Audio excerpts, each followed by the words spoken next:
4, 3, 2, 1.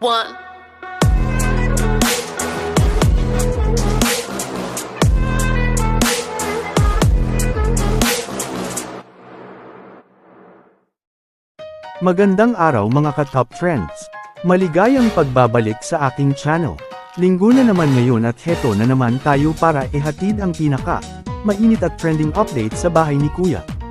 Tila ngayong umaga naghahanda na ang mga house challengers at housemates para sa isang task na naman ni Kuya.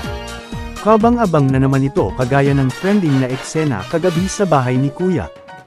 Ayon na nga at tineris ng ni Therese sina JM at Binsoy pati ang mga housemates sa kanyang pinakitang kamalditahan.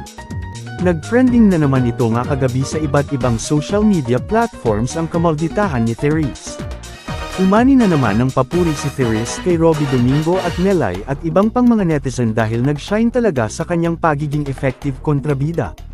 Ang kanyang kamalditahan ay isang task lamang bilang house challengers para suriin at maipakita ang tunay na karapat-dapat na tanghali na Big Four at Big Winner. Sa totoong buhay si Therese ay mabait na bata at ang kamalditahan na iyon ay isang task lamang.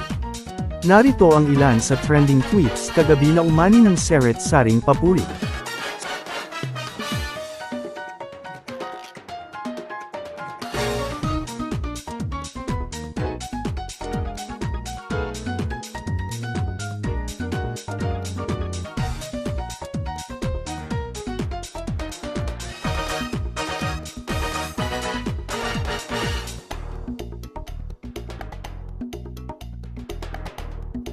Sa tingin nyo ano ang nararapat na role ang ibibigay kay Therese kapag gumawa siya teleserye o pelikula?